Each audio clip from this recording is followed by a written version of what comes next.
Welcome back students. हम पढ़ रहे हैं sociology optional for UPSC CSE. बात करें प्रीवियस कुछ लेक्चर्स की, उसमें हम डिस्कस कर रहे थे आर के मटन साहब को। हमने जिसमें कंप्लीट किया है उनके पर्सनल बैकग्राउंड के बारे में। हमने जाना कि कैसे इनकी थ्योरीज को मिडिल रेंज थ्योरीज कहा जाता है, और देखा आर के मटन को as a critic of Parsons.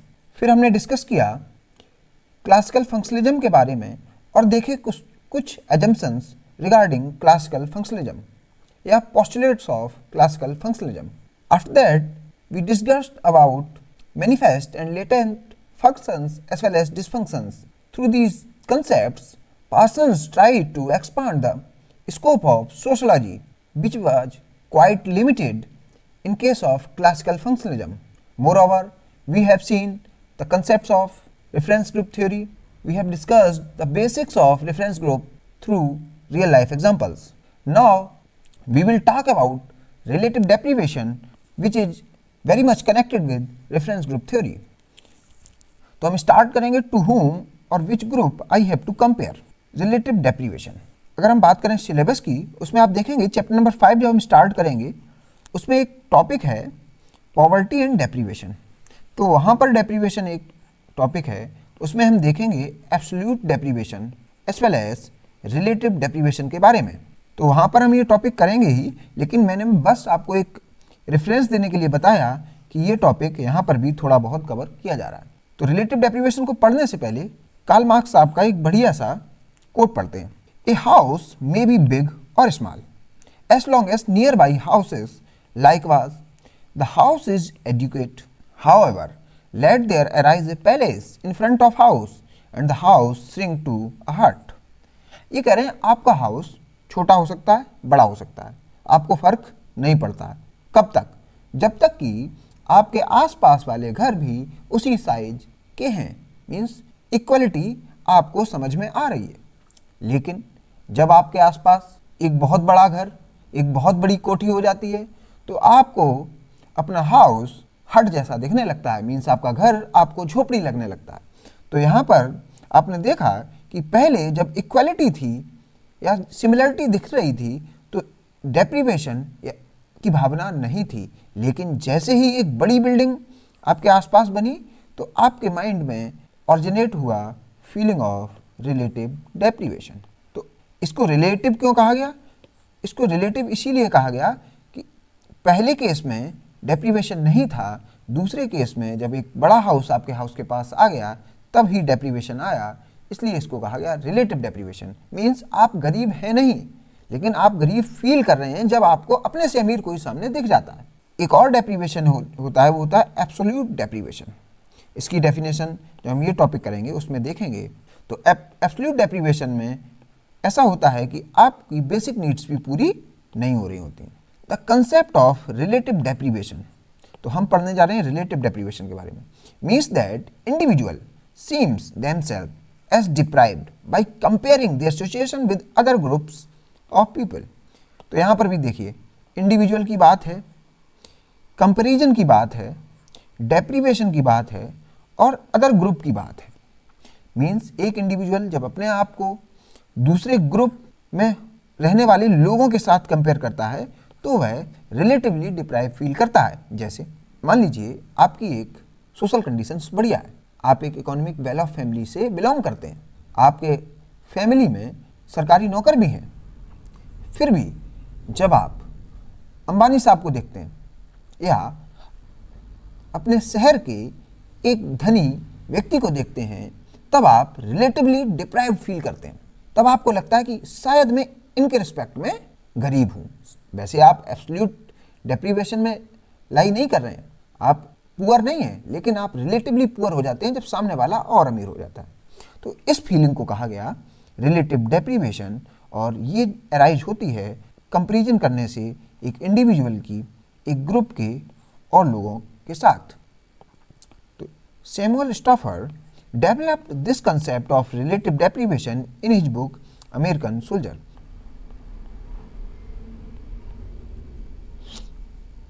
तो आप इस स्पेलिंग को सही कर लीजिएगा, इसको सोल्जर लिख दीजिएगा। तो इसके बारे में हम चर्चा कर चुके थे कि कैसे सैमुअल स्टैफर साहब अपनी बुक अमेरिकन सोल्जर में रिलेटिव डेप्रीवेशन के कंसेप्ट को डेवलप कर रहे हैं। हमने प्रीवियस लेक्चर में भी इसके बारे में डिस्कशन किया था। Runciman has outlined 4 necessary and sufficient conditions, लेकिन इसको थोड़ा सा एलेबोरेट करते हैं रंसीमान साहब। वो कैसे एलेबोरेट करते हैं? वो 4 कंडीशंस बताते हैं। जो कंडीशंस हैं नेसेसरी भी हैं और सफिशिएंट भी हैं, मीन्स इनके बिना रिलेटिव डेप्रीवेशन फीलिंग नहीं आएगी, और अगर ये हैं तो रिलेटिव डेप्रीवेशन की फीलिंग आ जाएगी। तो नेसेसरी और सफिशिएंट का मीनिंग यही है। मीन्स अगर ये 4 हैं तो रिलेटिव डेप्रीवेशन हो जाएगा, और अगर इन चारों में से कोई एक नहीं है तो रिलेटिव डेप्रीवेशन नहीं होगा। अब मैं एग्जाम्पल के साथ आपको बताऊंगा क्यों आप एक ब्यूरोक्रेट बनना चाहते हैं, ना कि एक ग्राम प्रधान, सांसद या प्रधानमंत्री। अगर आप बनना चाहते होंगे तो आप इन सभी फैक्टर्स को देख लीजिएगा, शायद केस टू केस बेसिस पर आप इनमें से भी कुछ बनना चाहते हो। Person A will experience relative deprivation for object x. एक व्यक्ति ए है और वो देख रहा है ऑब्जेक्ट एक्स को, और उसके लिए उसके दिमाग में रिलेटिव डेप्रीवेशन आएगा जब ये 4 कंडीशंस फुलफिल होंगी। तो पहली condition, A should not have an object x. पहली बात तो ए के पास एक्स नहीं होना चाहिए। अब आप इसको समझिए, मैं अपने एग्जाम्पल से बताता हूँ तो आपको ज़्यादा अच्छा समझ में आएगा। आलोक त्रिपाठी जो एक ऑथर हैं और टीचर हैं, और मैं क्या नहीं हूँ, मैं मान लीजिए एमपी नहीं हूँ, मेंबर ऑफ पार्लियामेंट नहीं हूँ, ठीक है। मेरे एग्जाम्पल्स ज़्यादातर पॉलिटिक्स से इसलिए होते हैं क्योंकि इंडियन स्टूडेंट्स पॉलिटिक्स थोड़ा ज़्यादा करते हैं और वह इसको आसानी से समझ जाते हैं। अब देखिए, person A means Alok Tripathi should not have an object x. मेरे पास ये चीज़ें तो दिख जाएंगी लेकिन ये नहीं दिखेगा, ठीक है। मीन्स मैं मेंबर ऑफ पार्लियामेंट नहीं हूँ, तो एक्स मेरे केस में क्या हो गया, एमपी की position. A wants to have an object X. मान लिया कि मैं एमपी बनना भी चाहता हूँ। Alok Tripathi wants to become member of parliament. Example, I may not be feeling deprived by seeing my ग्राम प्रधान। मैंने हिंदी में इसलिए इसको लिखा कि आप सही से समझ जाएं। But I feel relatively deprived by seeing my deprived when I see member of parliament of my constituency. अब देखिए, इसमें आप कह सकते थे कि सर आप टीचर हैं, ऑथर हैं, मेंबर ऑफ पार्लियामेंट नहीं हैं, आप लेट्स से मैं प्रधान भी नहीं हूँ, ग्राम का प्रधान भी नहीं हूँ, ठीक है, ये भी नहीं हूँ। अब आप देखेंगे लेकिन मुझे रिलेटिव डेप्रीवेशन अराइज होगा in case of member of parliament, क्योंकि मैं ये बनना चाहता हूँ। मैं प्रधान नहीं बनना चाहता हूँ, आल्दो मैं नहीं हूँ, फिर भी मुझे प्रधान को देखकर रिलेटिव डेप्रीवेशन नहीं होगा, लेकिन मेरे कंस्टिट्यूएंसी के एमपी को देखकर मेरे माइंड में रिलेटिव डेप्रीवेशन की फीलिंग आएगी, क्योंकि मैं वो हूँ नहीं और मैं उसको बनना भी चाहता हूँ। ये एक बस हाइपोथेटिकल एग्जाम्पल है। दूसरा, फिर तीसरी कंडीशन क्या है, A knows another person B who has an object X. Third condition क्या है, ए जानता है उस व्यक्ति को जिसके पास वह चीज़ है। एक्स किसके पास है, मेरे एमपी के पास, मीन्स अखिलेश यादव जी के पास एक्स है और मैं अखिलेश यादव जी को जानता भी हूँ, तो मुझे रिलेटिव डेप्रीवेशन आएगा। आल्दो मैं अपने ग्राम प्रधान को भी जानता हूँ, लेकिन क्योंकि मैं ग्राम प्रधान बनना ही नहीं चाहता हूँ तो इसके लिए इसके रिस्पेक्ट में मुझे रिलेटिव डेप्रीवेशन नहीं आएगा। A considers that obtaining X is realistically possible. और मोस्ट इंपॉर्टेंट पॉइंट, ए को ये समझ में भी आता है कि ये पॉसिबल हो सकता है, मीन्स उसे ये लगता है कि ये हो सकता है, मीन्स मेरे मन में एक फीलिंग है कि मैं एमपी बन सकता हूँ। मेरे पास पॉलिटिकल एक्यूमन है, तभी मैं रिलेटिवली डिप्राइव्ड फील करूँगा। तो अगर आप समझिए, मैं एक तो बहुत बड़ा इंडस्ट्रियलिस्ट भी नहीं हूँ, इस अब केस देखिए, इंडस्ट्रियलिस्ट भी नहीं हूँ, तो क्या इस किसी इंडस्ट्रियलिस्ट को देखकर मेरे माइंड में रिलेटिव डेप्रीवेशन की फीलिंग नहीं आएगी? आ सकती है, लेकिन चारों कंडीशन मैच कराते हैं। A should not have an object X, नहीं है, मैं इंडस्ट्रियलिस्ट अब नहीं हूँ। A wanted to have an object X, चलिए मान लिया मैं इंडस्ट्रियलिस्ट बनना भी चाहता हूँ। A knows another person B who has an object X, मान लीजिए मेरा एक मित्र है जो इंडस्ट्रियलिस्ट है। A considers that obtaining X is realistically possible, लेकिन आप ये मानिए कि मैं ये मानता हूँ कि मैं इंडस्ट्रियलिस्ट इसलिए नहीं बन सकता क्योंकि इसमें बहुत अच्छी कैपिटल चाहिए होती है और मैं वो अरेंज नहीं कर पाऊंगा। जबकि एमपी के केस में शायद मैं ये सोच सकता हूँ इसमें बस वोट चाहिए और मेरे स्टूडेंट अच्छे वोटर बन सकते हैं। तो ये अगर मैं मान रहा हूँ कि रियलिस्टिकली पॉसिबल है, तभी मैं रिलेटिवली डिप्राइव फील करूँगा। अब ये जो कंडीशंस हैं आप लगाइए अपने केस में, आप अपना गोल लिखिए और आप देखिए आप किसके लिए रिलेटिवली डिप्राइव्ड फील करते हैं।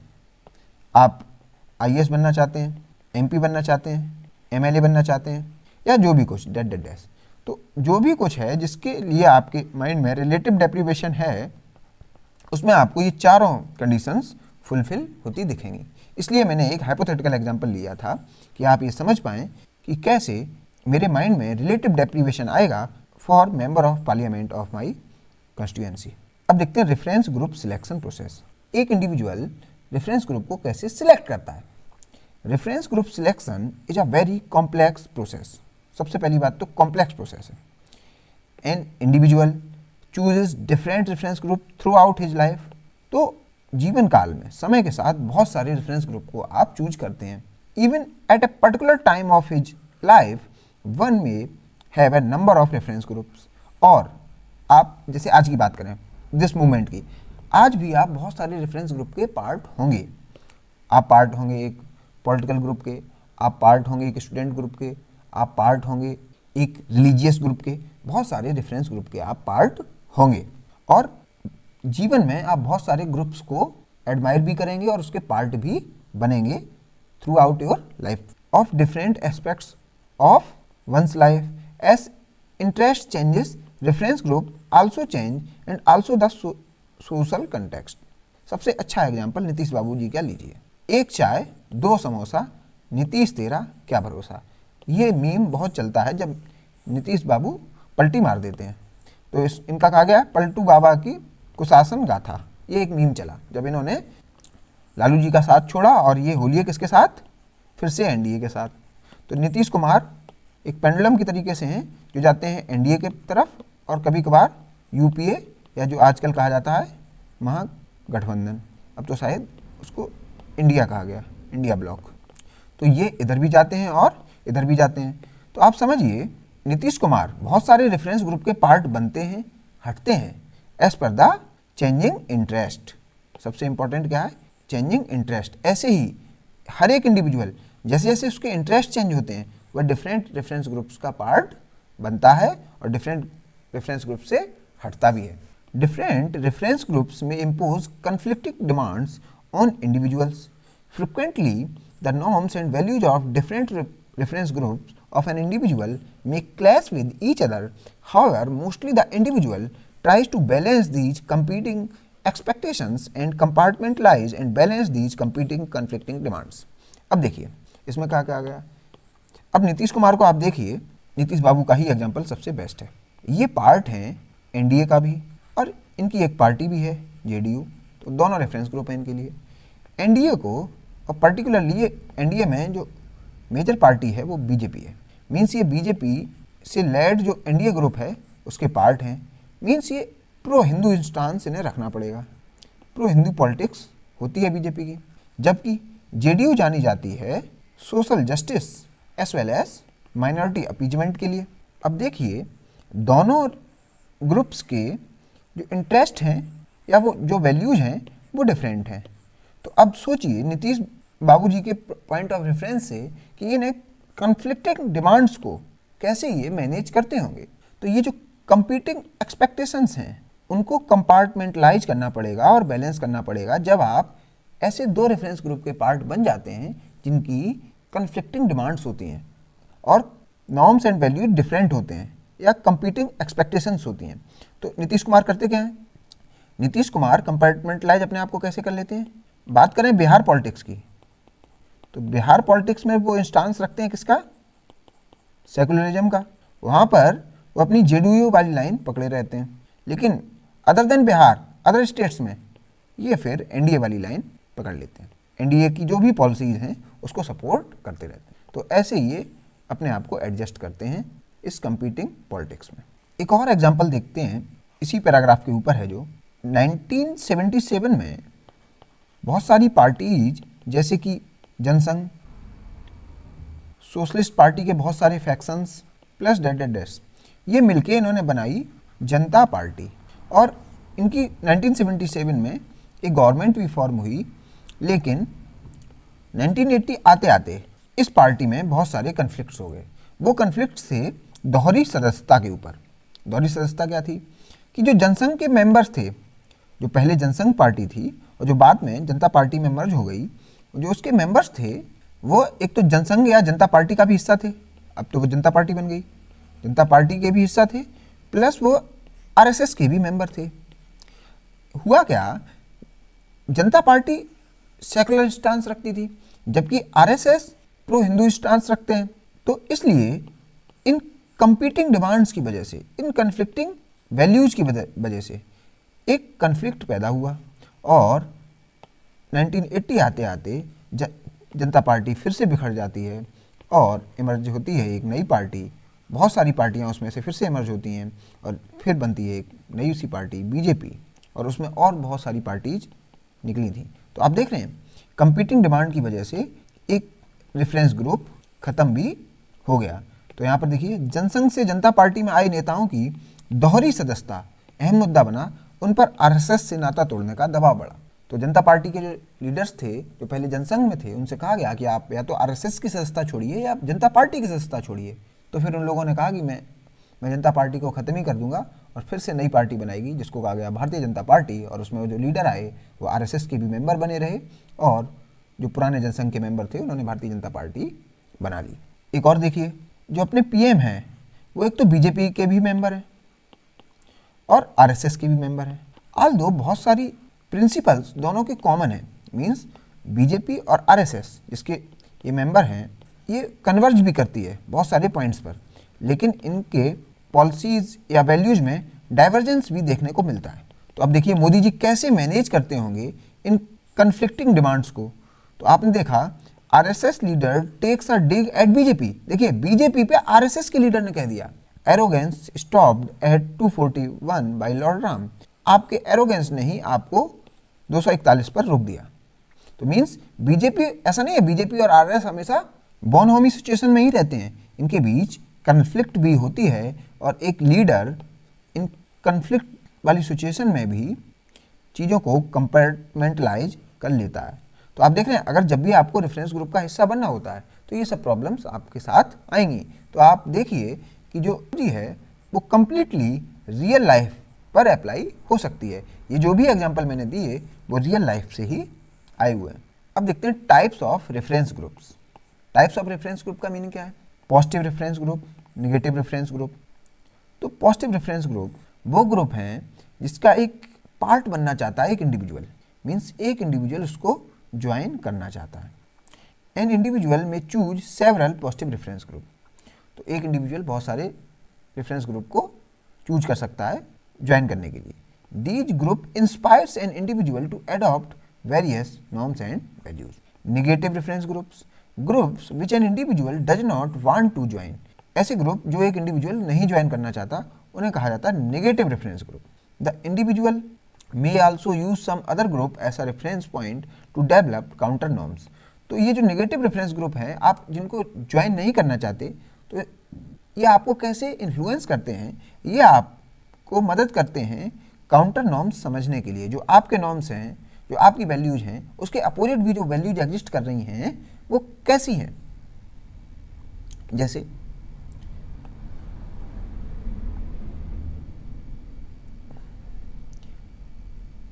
एक लीडर, एक स्टूडेंट है, दो स्टूडेंट मानिए, एक स्टूडेंट है ABVP का और एक है NSUI का।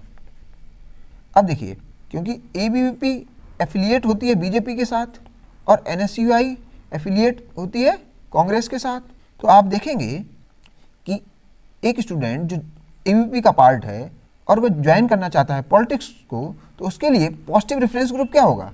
शायद बीजेपी। मैं शायद कह रहा हूँ, आल्दो कांग्रेस को भी ज्वाइन कर सकता है, लेकिन बाय एंड लार्ज वह बीजेपी को ज्वाइन करना चाहेगा। तो इस स्टूडेंट के लिए पॉजिटिव रेफरेंस ग्रुप क्या होगा? बीजेपी। और इस स्टूडेंट के लिए नेगेटिव रेफरेंस ग्रुप क्या होगा? जिसको वह ज्वाइन नहीं करना चाहता, वो होगा कांग्रेस। तो यहाँ पर आप समझिए कि पॉजिटिव रेफरेंस ग्रुप का मीनिंग बस इतना है कि इसको एक इंडिविजुअल ज्वाइन करना चाहता है, इसका कुछ अच्छा या बुरा से मीनिंग नहीं है। पॉजिटिव का मतलब अच्छा, ऐसा नहीं है। निगेटिव का मतलब बुरा नहीं है, निगेटिव का बस इतना है कि एक इंडिविजुअल इसको ज्वाइन नहीं करना चाहता। एग्जाम्पल के लिए मैंने आपको बताया, अगर एक स्टूडेंट है जो एबीवीपी का पार्ट रहा है तो उसके लिए कांग्रेस को ज्वाइन करना शायद थोड़ा कठिन हो, इसलिए वो कांग्रेस को नेगेटिव रेफरेंस ग्रुप की तरीके से देखता है और वो कहता है कि कांग्रेस वाली चीज़ें मुझे नहीं करनी है। और पॉजिटिव रेफरेंस ग्रुप किसको देखता है? वो देखता है बीजेपी को, और नेगेटिव किसको देखता है? कांग्रेस को। तो ऐसे ही कांग्रेस में कुछ बुरा नहीं है, लेकिन वो ज्वाइन नहीं करना चाहता है। बीजेपी में कुछ पर से अच्छा नहीं है, लेकिन वो इसको बस ज्वाइन इसलिए करना चाहता है कि उसकी जो आइडियोलॉजी है वो बीजेपी से मैच करती है। और नेगेटिव चीज मीन्स जिसको ज्वाइन नहीं करना चाहता उसको रेफरेंस ग्रुप क्यों मान रहा है? उसको रेफरेंस ग्रुप इसलिए मान रहा है कि मुझे अगर पॉलिटिक्स करनी है तो कांग्रेस वाली बातें नहीं करनी होगी, मुझे अगर बीजेपी की पॉलिटिक्स करनी है तो फिर कांग्रेस वाली बातें नहीं करनी होंगी, कांग्रेस वाली बातें नहीं चलेंगी। A group of students whom you do not want to join। आप समझिए, आप एक कोचिंग में हैं, उसमें बहुत सारे ग्रुप्स होते हैं स्टूडेंट के, तो आप एक पर्टिकुलर ग्रुप को ज्वाइन नहीं करना चाहते। वो ग्रुप या तो बहुत पढ़ने वाला भी हो सकता है और शायद स्मोकर्स का ग्रुप हो सकता है, जैसा भी हो कोई बात नहीं। एक ग्रुप ऐसा हो सकता है जो आपको मॉक करता है, आप उसे भी ज्वाइन नहीं करेंगे। तो बस इतनी सी बात है कि आप ज्वाइन नहीं करेंगे उसको। Note, positive and negative does not have any moral connotation. Means कुछ अच्छा या बुरा वाली बात यहाँ पर नहीं है, क्योंकि बहुत सारे स्टूडेंट इसको ये मानते हैं पॉजिटिव मतलब अच्छा और नेगेटिव मतलब बुरा, ऐसा कुछ नहीं है। It is based on individuals perception. वो इंडिविजुअल का मन है कि वह किसको ज्वाइन करेगा और किसको ज्वाइन नहीं करेगा। Example, smokers group. Smokers group can be A positive reference group for smoker but a negative reference group for non smokers. अगर आप स्मोकिंग करते हैं तो स्मोकर का ग्रुप आप ज्वाइन करना चाहेंगे, और आप स्मोकिंग नहीं करते हैं तो आपके लिए वो हो जाएगा नेगेटिव रेफरेंस ग्रुप, और आप स्मोकिंग करते हैं तो वो हो जाएगा पॉजिटिव रेफरेंस ग्रुप। तो आप देखिए ये पॉजिटिव भी हो सकता है। तो वैसे आप देखिए स्मोकिंग जो है उसका जो नेगेटिव कनोटेशन है मोरलिटी के रिस्पेक्ट में नेगेटिव मानी जाती है, मोरलिटी के रिस्पेक्ट में, लेकिन रेफरेंस ग्रुप के रिस्पेक्ट में ये पॉजिटिव भी कही जा सकती है। स्मोकर्स के लिए ये पॉजिटिव ग्रुप हो जाएगा। Satyagrahi group led by Gandhi was a negative reference group for Bhagat Singh. अब ये एक और अच्छा सा एग्जांपल, भगत सिंह के लिए गांधी जी वाला ग्रुप था वो नेगेटिव रेफरेंस ग्रुप था। आप समझिए, गांधी जी का जो ग्रुप है वो ऐसा कुछ बुरा नहीं है, लेकिन भगत सिंह उसको बस ज्वाइन नहीं करना चाहते। क्यों नहीं करना चाहते? ये नॉन वायलेंस पर ही फोकस करते हैं, जबकि भगत सिंह वायलेंस को डिनाई नहीं करते हैं। एक और ग्रुप है normative reference group. Individuals appreciate the norms of another group. तो आप एप्रिसिएट करते हैं उसके नॉर्म्स को, but don't necessarily want to join. Means आप रेफरेंस तो ले रहे हैं उसको, कैसे? नॉर्म्स की तरीके से, ना कि ज्वाइन करना चाहते हैं। दूर से देख रहे हैं और कह रहे हैं हाँ बहुत अच्छा। Example, admiring the hard working nature of a particular community without converting to their religion. जैसे हम बहुत सारे हिंदू लोग जैन लोगों की तारीफ करते हैं कि उनकी इकोनॉमिक अंडरस्टैंडिंग की वजह से। तो आप देख रहे हैं हम जैन बनना नहीं चाहते, लेकिन उनकी इकोनॉमिक अंडरस्टैंडिंग को हम एप्रिशिएट करते रहते हैं। तो जैन ग्रुप एक हिंदू के लिए नॉर्मेटिव रेफरेंस ग्रुप हो सकता है। तो कंपैरेटिव रेफरेंस ग्रुप क्या है? Individuals compare themselves to other groups to make choices. यहाँ पर कंपेरिजन वाली बात है, तो comparative reference group. Example, comparing job opportunities across different countries. तो आप डिफरेंट कंट्रीज को कंपेयर करेंगे ड्यू टू जॉब अपॉर्चुनिटीज। अब देखिए multiple reference group. Individual may draw from several reference group simultaneously. Means आपके लाइफ टाइम में या एक पर्टिकुलर लाइफ स्पान में आप बहुत सारे रेफरेंस ग्रुप से इन्फ्लुएंस हो रहे होंगे, जैसे adopting Indian food habits, American dress style, German work culture. तो देखिए आप Indian reference group, American reference group और जर्मन रेफरेंस ग्रुप से एक साथ प्रभावित हो रहे हैं, तो इसको कहा गया मल्टीपल रेफरेंस ग्रुप्स। अब एक टर्म है रिफरेंट पावर। ये क्या है? एक groups perceived power influences others to adopt its characteristic. एक इंडिविजुअल ग्रुप की पावर देखकर उसके कैरेक्टरिस्टिक्स को अडॉप्ट करता है। जैसे मान लीजिए 2014 पावर में आई बीजेपी और पावर से निकली कौन? कांग्रेस। मीन्स 2014 के बाद आई बीजेपी और 2004 से लेके 14 तक कौन रही? कांग्रेस। ठीक है, पावर में। तो आप देखेंगे बहुत सारे लोग कांग्रेस से निकल के बीजेपी की तरफ भाग गए। क्यों? क्योंकि उन्हें पावरफुल लगी कौन? BJP after 2014। तो लोग ग्रुप को ज्वाइन करते हैं पावर इन्फ्लुएंसेस की वजह से। तो इसको कहा गया रेफरेंट पावर, कि लोग पावर को रेफरेंस ग्रुप की तरीके से देखते हैं, पावर को ही रेफर करते हैं। Example, dropping a caste surname और using a professional title for status. Hindi में देखिए, गाड़ी पर जाट लिखकर अपनी पावर रेफर की जाएगी। Social capital of a group. तो ये जो पावर है वो ही सोशल कैपिटल है उस ग्रुप की। अब देखिए, आपकी गाड़ी में अगर जाट लिखा है, जैसे आपने दिल्ली में देखा होगा, हरियाणा में भी देखा होगा, बहुत सारी गाड़ियों में जाट लिखा होता है। तो उससे वो क्या बताना चाहते हैं? वह बताना चाहते हैं मैं इस ग्रुप का पार्ट हूँ, और वह ग्रुप का अगर ये पार्ट हैं और उसको अगर बता रहे हैं, मीन्स वो ग्रुप है पावरफुल, तो मेरी पावर डिराइव हो रही है उस ग्रुप सर। तो जो इंडिविजुअल्स होते हैं वो एक ग्रुप को ज्वाइन करते हैं पावर की वजह से। अब देखिए, ये हैं राजभर जी, जो कि एक कैबिनेट मिनिस्टर हैं यूपी में। जैसे ही ये कैबिनेट मिनिस्टर बनते हैं तो ये अपने कैडर को कहते हैं, मंत्री बनते ही राजभर ने दिखाई ठसक, पीला गमछा डालो थाने में घुस जाओ। ये कह रहे हैं अब मैं मिनिस्टर बन गया हूँ, और जो मेरा जो सिंबल है पीला अंगोछा, इसको आप भी रखिए और आप थाने में बेझिझक जाइए, क्योंकि अब थानेदार पीले अंगोछे से समझ जाएगा कि आप हैं मंत्री जी के आदमी।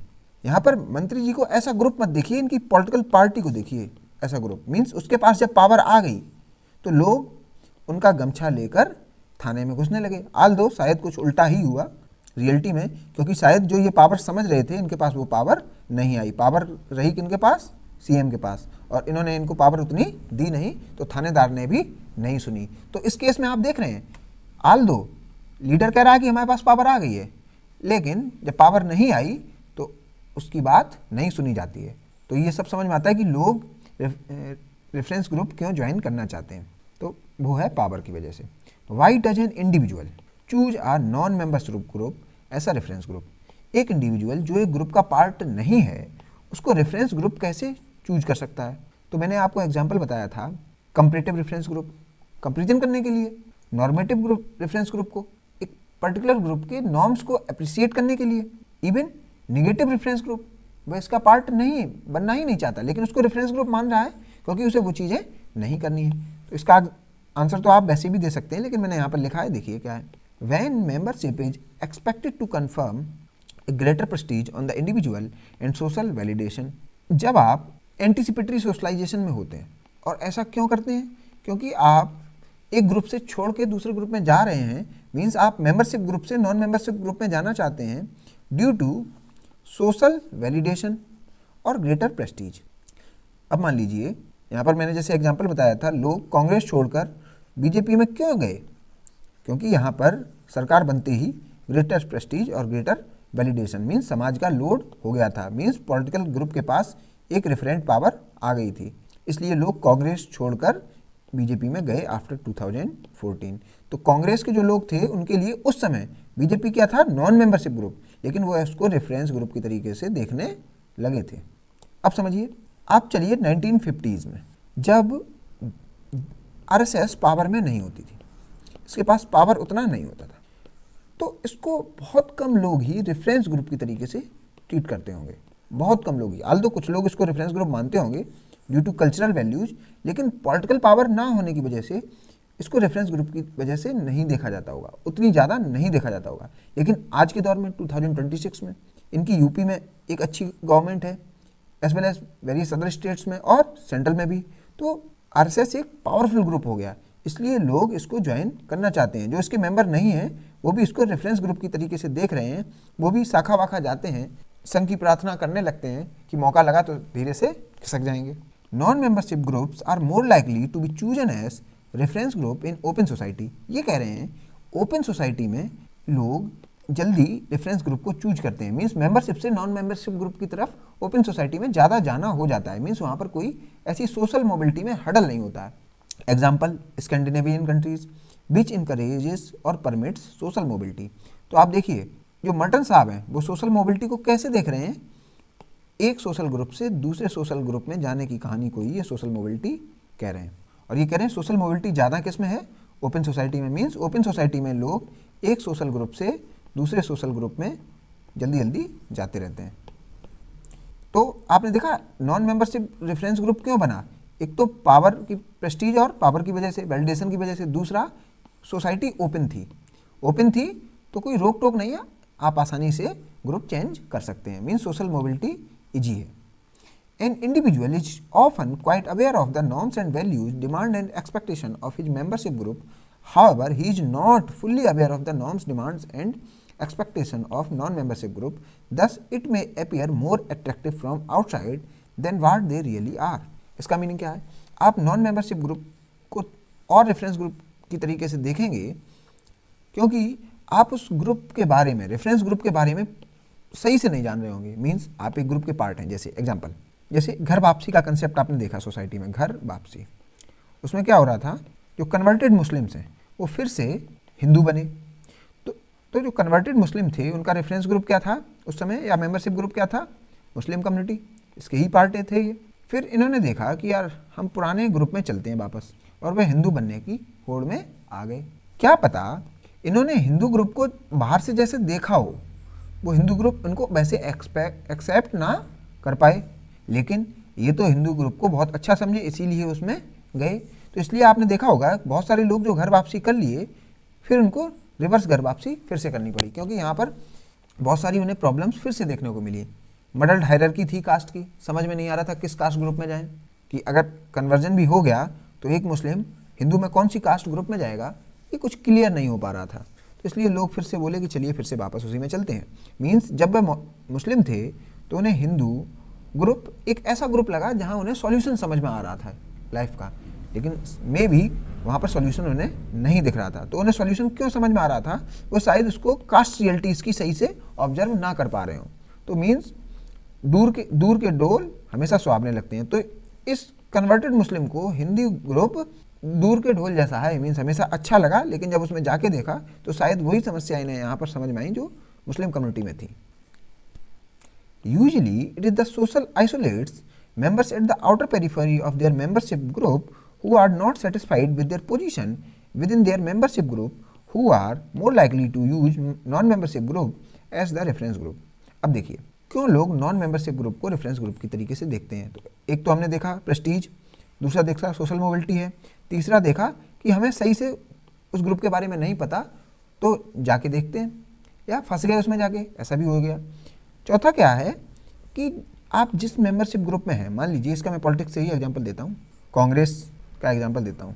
वहाँ पर सिंधिया साहब पावर सर्कल में इनसाइड तो नहीं थे, कहीं किनारे फेंक दिए गए थे, इन्हें पोजीशंस नहीं मिल रही थी स्ट्रक्चर में भी, और गवर्नमेंट तो थी ही नहीं। तो सिंधिया साहब ने देखा कि अब मैं यहाँ पर सोशल आइसोलेट हो गया हूँ, मेरी कोई आवा भगत नहीं हो रही है, कोई पूछ नहीं है पार्टी में, और इन्हें भी चाहिए थी क्या, फुल इज्जत, गुड्डू भैया जैसी। तो इन्होंने क्या किया, बीजेपी की तरफ देखा, और बीजेपी ने कहा कि आप हमारे यहाँ किनारे नहीं बैठेंगे, आप बिल्कुल अंदर लिए जाएंगे। मीन्स इन्हें कुछ श्योरिटी भी दिखी इसमें, तो इसलिए इन्होंने ज्वाइन कर लिया एक नॉन मेंबरशिप ग्रुप, या एक रेफरेंस ग्रुप को देखा, एक नॉन मेंबरशिप ग्रुप को देखा रेफरेंस ग्रुप की तरीके से। तो एक ग्रुप में जब आप सोशल आइसोलेट्स की तरीके से फील करते हैं, उसमें आप सेटिस्फाइड नहीं हो रहे होते हैं अपनी पोजीशन से, और आपको भी चाहिए फुल इज्जत, एस सिमिलर टू गुड्डू भैया, तो आप एक नॉन मेंबरशिप ग्रुप की तरफ निगाहें घुमा लेते हैं, उसको रेफरेंस ग्रुप की तरीके से देखने लगते हैं। अब देखिए एक और कारण है, feeling of relative deprivation can motivate an individual to join a non membership group. अब समझिए क्या है, ये पार्टी इन पावर है, ये है पार्टी इन अपोजिशन। क्या हुआ, यहाँ के लीडर उठ के यहाँ पर क्यों जाते हैं, क्योंकि ये रिलेटिवली डिप्राइव्ड फील करते हैं विद रिस्पेक्ट टू पावर।